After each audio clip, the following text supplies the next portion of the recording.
what we are here to do today is an Oakdene Emporium show and tell. So at the moment, we have an eBay store, which, you know, it's just me and my partner Steve. We're not like a really big store or anything like that. It just works out cheaper if we do it as a store. So what we are doing now is, before we put things up, we thought we'd put them in groups and show people so you can get a good close-up and everything else, as well as the photos that you're going to have on the eBay store. So I asked Steve, who's the guy behind this camera, and my partner, and the love of my life, I asked him pick a subject and we'll go through our collectibles and stuff that we're going to sell. And he said clocks.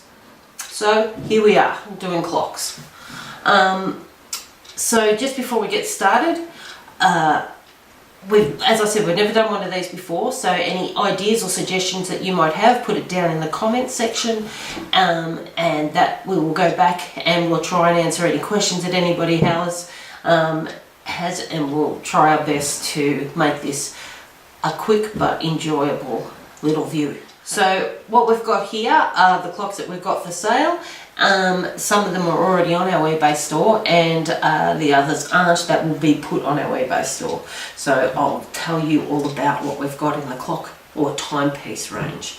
Okay, let's start with this beauty. This is a General Electric radio, AM, FM, clock radio, plus telephone. It's in working order. It's very cool. It's made by General Electric, and if you need to know, it is the model EA7-473A. Okay, so for you people out there that know your clocks or know your GE or your telephones, that is probably a bit of important information for you. But this model came out in the 1980s, okay, and it has the receiver. My things are a bit tangled here, my cords, but this is a receiver, so it's just like a push button receiver. It has pause, it has mute, and it has redial.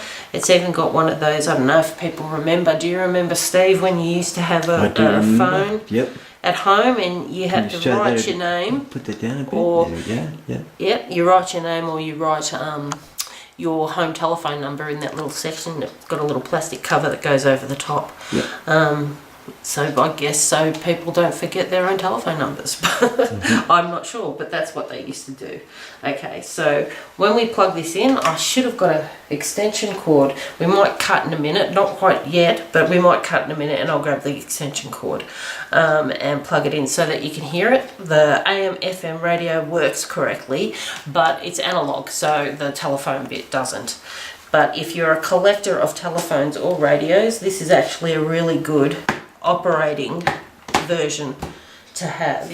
It's loud, very loud. It's surprisingly loud. It has an LED display that's digital LED light display, and it takes an Australian plug. Obviously, it has all the wiring that you need, the telephone area, or you can pull out that bit and plug it into your wall socket. But as I said, it's analog, so I don't think it's going to work unless you've still got the old system. We've moved over in this house to the NBN, so we can't pick up anything, no dial tone whatsoever. Okay, so obviously it's brown and pewter, and if you look on the sides, it is wood grain. Like the old Atari 2600. Yeah. And there's a cord for choosing your dial, FM or AM radio band, and it's actually currently already up on our eBay store, so we're selling this one for $60 or best offer. Okay, there's not very many around. I've tried other places to find them. We do our research pretty good here, so $60 or best offer. Okay, so that's that. The next thing that we've got is this beautiful Westclox 1906 Westclox Art Nouveau display mantel clock. Okay, it's beautiful. I actually adore this thing. It is a bit about the Art Nouveau movement. So Art Nouveau is what they were trying to get out of the all very what was the movement, like a really architectural industry kind of movement in painting, to more of a nature-based painting. So everything that they look at within the Art Nouveau area, they're looking for curves and flowers and all those kind of things, and they try to incorporate it in from about the 1890s to the 1910s, late 1910s, okay? And they did everything that was based in nature. So they were trying to, if you were an architect and you were into trying to create something Art Nouveau, you would incorporate that building to make it look more like it fits within the natural setting. And that's what they were doing here. So as you can see, it's made by Westclox. So that's West with a CLOX at the end. And they were Illinois, USA clock makers in a town called Peru, and they were changed their names many times. So they still run now, but under a different kind of area. An interesting fact about what happened with Westclox in Peru was that sadly 2 16-year-old boys went and burnt half of the factory down. This was in the 1930s. And one of the firemen that went there to try and put out the fire put the coupling, tried to get the coupling onto the hose, and back then, you know, big brass couplings, and it blew off with the water pressure and smashed open his legs. So those boys were charged with not just about the fire, but the injury in regards to the fireman. And it was a pretty big deal in Peru back then, Peru, USA. So you don't see this clock, because it's an American maker and it's an Art Nouveau, you don't see this clock much. We usually got our stuff from England or other parts of Europe, and a few things back in those days would trickle down into Australia. But I've looked and researched this girl as well, and everything that I found was in the USA, and there were 2 for sale, okay? Neither of the 2 that were for sale had this gold colour to it, so this has probably been added at a later date. It's flicking off in patches, as you can see, and I think it's one of those really rare occasions where somebody altering it hasn't ruined it. I think it actually looks really good like that. It's my personal opinion. It can be removed, obviously, because this is solid brass. It's cast and it's done with a lady on one side and the clock face on the other. Okay, I'll just turn it around for you. You'll see the easel work in scroll that sits it up like that. Also, you have it wound. You've got the maker's mark there. Interestingly enough, one of the 2 that I found that for sale that were in the US doesn't have a maker's mark, so it could be a forgery, because these are collectible items at the moment. It's not working right now, but I don't mess with things if I don't know anything about them, which in this case is I know nothing about how to fix a clock. I think it's probably overwhelmed, and that's its issue, because I've just had a little look and a play, but I haven't done anything to major, and as you can see, the clock face isn't working. But you can either take it to your local watch fixer, clock fixer, jeweler, I don't know who does this now, there must be specialists out there, take it to them and get it fixed, because a 1906 piece like this is very valuable to not just the collectors in this case, because this is a beautiful piece of work. So Yeah, so either take it to them or just leave it on your dresser or in a room somewhere and have it as an ornamental piece because it has such a beauty to it. It's up to you, okay? So we've currently got this one already up on eBay as well, and we've got $180 on it, or best offer. At the moment because we're running a make an offer sale, so everything is make an offer that's up there. So she's already one that counts. Next we're going to move on to the clock and let you have a proper look. Okay, so this is an antique Junghans clock from Germany. I hope I'm pronouncing that right. So it's Junghans. I know that they sound the J like a Y, so I'm going Junghans. Junghans. Okay, so now a guy named Erhard Junghans. Did I get that right? I hope so. Yeah. Well, Erhard and his brother started up a factory in Germany of making clocks. And they didn't bring out a clock. They started up the company in 1861, but they actually didn't produce one single clock for sale until 1866. So they spent a good 5 years trying to work out their stuff. It's believed that Johann thought that the Americans had cornered this market, and so apparently there was an argument between the brother-in-law and Johann as to do they just make components or do they go and make clocks. And clocks won out over 5 years of discussion about that, obviously. Now this is made out of a heavy dark wood, which I don't know the names of woods, and you know, unless it's pine, which is kind of sad. This definitely isn't pine, but yeah, I'm not even going to try and guess what kind of wood this is, but it is lovely and obviously something that can be scrolled very well because it's got lovely scroll work to it. If you turn it to the sides, you can see that it's got glass on both sides.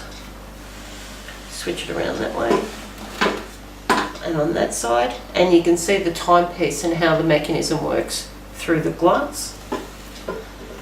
And you can also, back to this side, switch the lid open like that. Okay, and so you've got a pendulum, and the face is enamelled, and this part is brass. All the rest of the mechanisms are brass, apart from some of the springs and all that in the back. You've got the maker's mark and their name here, as well as obviously the keys and things like that, the numbers and things like that. But here you've got two keys, they're for winding, and this doesn't have a winding key. So you can either get a key made, which would, you know, cost you under $20, or you can try and find because there's lots of key people, especially on eBay, so that have old keys. So if you want to and trying to hunt one that's original down, I'm sure you'd be able to find one eventually. Okay, so yeah, so back to these guys, Johann. The clock got the business got taken over, and it still runs today. But they worked into about 3,000 people working for them, and if I remember incorrectly, they also went through a number of different name changes. I'll see if I've got written down some of those name changes. No, I haven't written them down. But anyhow, but by 1927, they decided, you know, back in 1866, they were technically wristwatch makers, clock makers, and component makers. But by 1927, they went solo on their clocks and just wristwatches that they made from scratch. They then took over the world because they were so. It's interesting actually because they were so stressed out about whether the Americans had cornered the market and whether they'd been taken seriously. Now they are probably one of the biggest and remain one of the biggest clock makers or wristwatch makers, any kind of timepiece makers around. In 2008, in honour of Johann, the company produced a watch that was for the 150th anniversary of the factory, and the watch is called the Junghans. How do you say the surname again? Junghans. Arhan. Junghans. Yeah. That's the name of the That's guy. a tongue twister. I'm not doing it again. But they made a clock. They made a wristwatch for him in honour of him, and it's a very special wristwatch, and they only made 12 of them. And when they first came out, they were all selling for over $10,000. So by now or into the future, if you can lay your hands on one of these 2008 watches that were made in the honour of the founder, you're sitting on some serious money, because that can only get better in price. Each of the 12 are unique as well, so you will have a one-of-a-kind watch. So get searching for one and tell me about it when you get it. And that'd be great. So we're going to tell you about the clock. Okay, so like I said, the pendulum is brass. It obviously goes from side to side, but it needs a key to wind it up. It is in working order. The pendulum's removable too. Yes, it is. Pendulum is removable for transporting and whatever reason that you would want to, but it's movable, and you can put that back on. It also moves up and down, by the way. So yeah, see how we've It has got something here. to do with the timing. Yeah, Or whatever perhaps an reason you alarm. would have to do it, I don't know, but you can. There are screws here, and you can see the middle one has a ball up the top, a brass ball, just there, and that can slide down. So it's this actual piece, so that can slide in and out there. But that, where it's at now, then put on the hook, is perfect length for when it's standing solid on the ground for it to move. But because I am moving the thing back and forward, it hasn't sat properly. See if I can get it to do it. Yeah, there you go. See? The pendulum still swings. It's just got to be It swings. And when the mechanism's going, you just need a key and it'll be up and running. Okay, so this is the size of this. I've written it down to 60 centimetres tall, 37 centimetres across. And we're currently going to, hang on.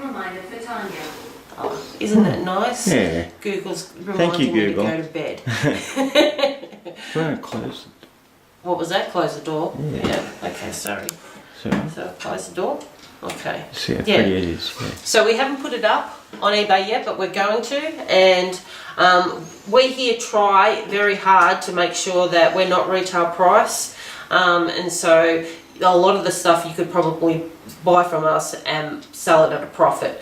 Most of these are going between $250 and $300, and we're going to start this at $200 when we get a chance to put it up. Okay, so that would be within the week. Okay, so this one will be there. I'll just put that down very gently. Okay, so now we've got the next little item on our calendar, and it is called a Europa folding alarm clock. Okay, so it comes as a case like that, which is 8 centimetres by 8 centimetres, perfect square.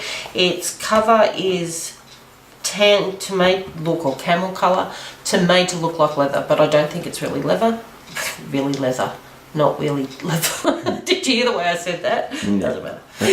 Anyhow, so what you do is you snap it out, and where the clip is that locks it into place like that, you'll see there. The bottom of the clock also has a little part that sticks out. You put that like that, and you put it beside your bed when you're travelling, okay? It's from the 1960s. These were very popular. There are lots of different kinds of versions of this out there, but the things that sets this one apart is that it's in excellent condition. No cuts to the leather, to the case or anything. A little bit of dirt and dust probably is in there, but otherwise it's perfect. The face it's actually a really pretty face, actually quite appealing.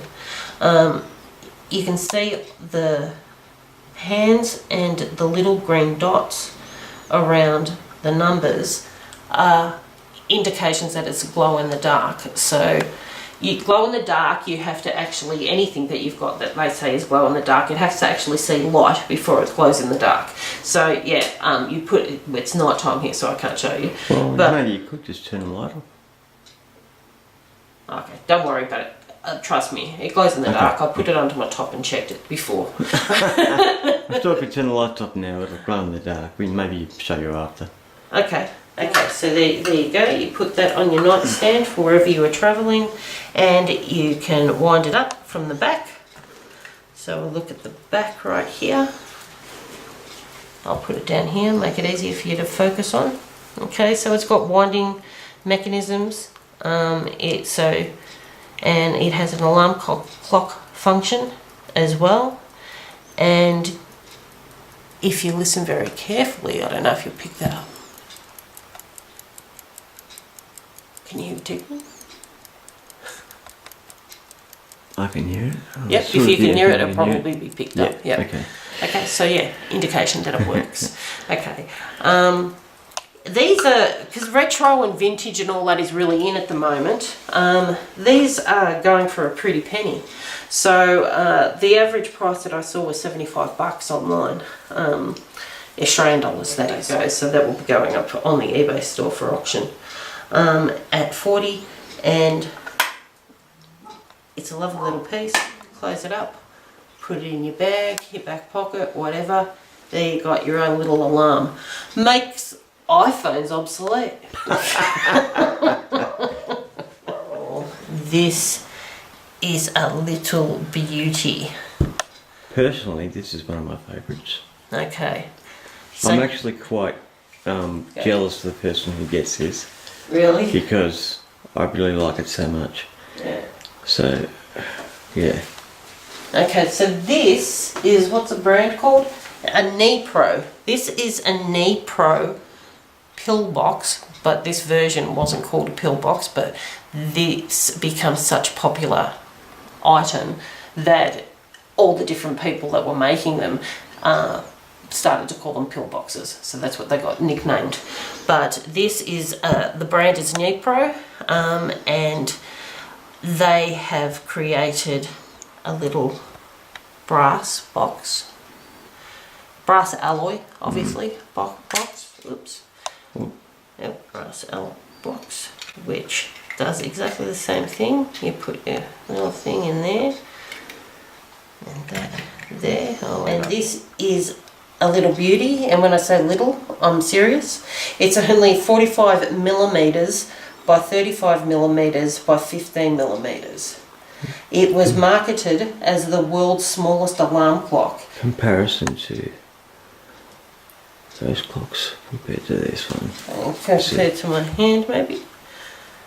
Comparison to your hand, see how small it is. See how small it is? Yeah. Yeah. Tiny. And I'll just read what the advertisement said. It was advertised as being amazingly compact. It tells the time, wakes you up in the morning, and reminds you of your appointment with an electronic buzzer. It's scored at the front of the, I'll just turn it around. So it's scored brass out on the back here, probably with an alloy mix. And the clock face itself is solid brass. And the backing, as if I turn it around, is, got my water on it, is plastic. And I don't know if you'll capture it because they're just minor scratches, but it does have minor scratches around the area where you get the battery out. Yeah, we can see it. Yeah, so see this battery in my hand here? That's the kind of battery that you need for it. We don't have a replacement version of that. I'll tip that upside down. You might be able to work out what number battery it is. But yeah, we don't have that smaller battery in the house. If anyone knows what that is, yeah, feel free to chuck a comment in the section. Yeah, definitely. Also, you know, for more information like this, please like and subscribe to our channel. Yeah. Okay. So get back to the itty bitty clock. Okay. Can't Okay. move around too much, yeah. Yep. Okay. I'm sorry. So this was made in the 1970s. Okay. So if you can see here, I doubt you'll be able to pick it up. There is a tiny, tiny little hole there. Yep. And there's another one there. Yep. Okay. And here you have little tiny hinges. Now that was meant to be strung up there. If you can find a small enough metal, or even you could probably do it with a nylon or anything like that, that's solid, you'd be able to hang that back in place and you won't have to muck around with it. So that is a tiny, tiny version of the Nepro. Hold it up a bit. Hold it up that way. Yep. Okay, that clock face is a tiny, tiny version of one of their first timepieces, which you know, put them really onto the market. And under your finger there, you can see a little on-off switch. Oh yeah, sorry. Yep, there's a tiny little on-off switch there. It has its regular general wear and tear of a pre-loved item or antique or vintage. It has its patina. You just clip it away and hope you don't lose it. Yeah. It's actually an alarm clock too, so you can set an alarm on it. That's a great little thing. I really love it. It is. It's very cool. This one in this brand is incredibly rare to find. You will find others in other brands. I'm not saying that you won't be able to find miniature clocks, but the Nepro ones, who were the first people to do it, they've probably got 3 or 4 out there that I saw. One was silver that I saw, and the rest are gold that I've seen. So I think it was 3 or 4. I can't be 100% sure. It's a little cracker though, regardless. It's a cracking little piece. Yeah, and believe it or not, they're selling this online for $160 plus. I couldn't find one under $160. That's way too much. We'll start our auction at like 50 or something like that. It's not up yet, but we'll put that up. And so our last item here is the Napoleon, or sometimes referred to as Napoleon hat, mantle or carriage clock. We've gone back to England. This was made by the English firm Enfield. Okay, it's quite a large clock. Turn it around, you'll see, you can hear it chiming in there. You'll see it's got an opening up at the back. You see it's actually working at the moment. Yeah. Here we've got, I don't know what that thing is, it's a mechanism, but I don't know what it's actually called or anything. But on it you have embossed Enfield, and down the bottom you have Clock Coy, C-O-Y. I don't know what that stands for. You've got the Made in England mark at the back here. Can you see that, Steve? Yes. Okay. And you have etched into it, somebody's like scratched into it, the initials CWT. I'm not sure what that means, but if somebody knows, put it down on the comments, because that would be really helpful information for us, because we're going to put that up on our store, of course. So this is made out of oak. I know that because of the research. I don't know wood, but this is a lovely Napoleon. I call them Napoleon clocks. Yeah, some people call them Napoleon's hat. Yeah. And you don't have to ask why. Admiral hats, yeah. Yeah. Okay, so the interesting thing about this kind of Enfield clock is it has what's called a Westminster chime. So it actually plays a tune when it chimes. It only goes for a few, seconds, a few bars. and it plays the tune, and then it does the chiming of the hour or the half hour or whatever it is that it's doing. So it's a really pretty little tune, but I haven't got the key for this one either. Now, there is a problem. I've misplaced it. I will find it. I will find the key. This definitely has a key. I will find the key before we go and put it up online. But here you see on the clock face that you've got the two areas where you wind it. Once you wind it, you'd be able to hear the chime, and it's really quite pretty. I really like it a lot. It's called an 8-day clock. It's a strike and repeat clock, and it's probably circa 1900s. Okay, all parts are original. It predates the Beatles song 8 days a week. So this one came before the Beatles. Yeah. Okay. So yeah, so that will probably go up on our site, and we'll start this at $70. That's like half the price of what they're going for, you know. So grab a bargain with Oakdene Emporium, without a doubt. So we'll put them all together, tell you about them. You'll see them on eBay. There'll be photos there as well, and there'll be a reference to the video, which is this. We'd really love it if you'd share this information, just to get people interested. We've got our Facebook page. We've currently got about 350 members to that, so I'd love to see that grow. We don't do anything other than talk about collectibles, antiques, and showing off. So people are encouraged to take photos of their collections. I don't care if it's salt and pepper shakers that you collect or Ferraris. It's all fantastic. We've even got a video, if you want to watch our very first video that we ever did for OE, it was with a cockpit collector. So out in down Bendigo way, he collects aircraft cockpits. And there are more of those on the way. Yeah, and we'll try and get as many people. So if you want to be on one of our videos or want to show off your collections and you are in Victoria, Australia, please give us a message on our Facebook page, Oakdene Emporium. You'll find us there. Or on eBay, same thing, Oakdene Emporium. And on Instagram. Instagram we've also got, and Twitter we've also got. Please join the OE army. And have some fun with us and show us your stuff. Like and subscribe. Like and subscribe, yeah. Alright. Thank you guys. Have a great one.